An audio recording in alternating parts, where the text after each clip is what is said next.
La chronique Bantou de Makalapati raconte les histoires de l'Afrique. Afrique, terre, mer.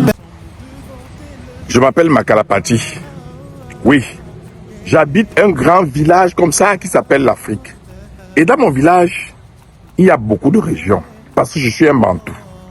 Je suis Peul. Je suis Malinké. Je suis tout pourri. Je suis Yoruba. Oui. Dans une région de mon village, qui s'appelle précisément le Mali, il y a un pays de l'autre côté qui se prenait toujours comme un pays partenaire. C'est vrai qu'au Mali, il y avait des doutes là-dessus. Oui. Mais comme on dit souvent que le criminel revient parfois le plus souvent au lieu du crime, ce partenaire entre guillemets qui s'appelle la Suède, dernièrement a annoncé que d'ici la fin de l'année 2024, le pays, la Suède, n'apporterait plus de l'aide au Mali. Cette partie de mon village. Oui, dans le village, tout le monde a dit, oh, ça veut dire que ce qu'on suspectait est peut-être vrai. Qu'est-ce qui s'est passé? Vous allez certainement me demander, qu'est-ce qui s'est passé pour que le ministre suédois de la coopération annonce que l'aide de la Suède au Mali s'arrêterait en fin 2024.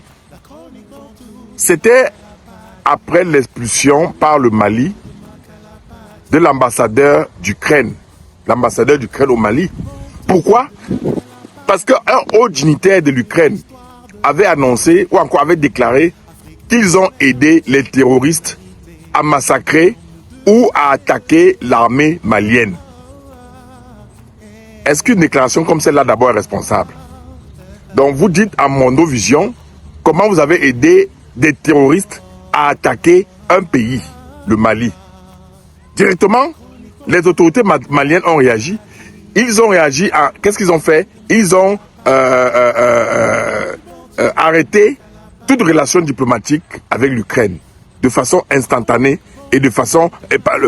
par réflexe instantané, ils ont donc dit on arrête toute relation diplomatique avec l'Ukraine et instantanément, ils ont demandé à l'ambassadeur de l'Ukraine de plier bagages et de rentrer dans son pays. Donc la Suède, visiblement, par sympathie ou encore par solidarité avec l'Ukraine, annonce donc, d'ici la fin de 2024, l'arrêt de l'aide qu'ils apportent au Mali. Le Mali aussitôt a directement dit « Ok, que l'ambassadeur suédois, autant pour moi, plie ses bagages et rentre dans son pays. » Tout ça pose quelle problématique? La problématique de l'égalité dans les partenariats entre pays africains ou encore nos villages africains et les partenaires occidentaux.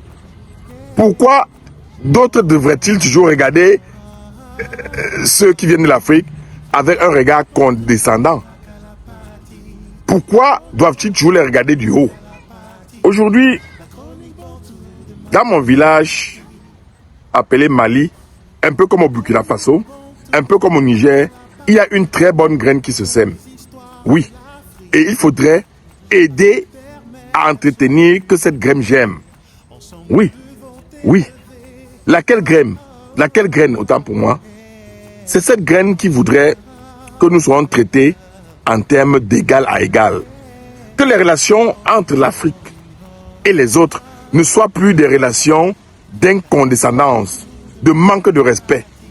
Oui, cette graine, elle prendra du temps, mais elle finira par germer. Le Mali donc a réagi en renvoyant l'ambassadeur d'Ukraine chez lui. Quand la Suède a donc interprété à sa manière en disant qu'ils arrêtent l'aide qu'ils apportent au Mali, le Mali, une fois de plus, a dit à l'ambassadeur suédois, une dame, une certaine Christina, tu as 72 heures pour partir.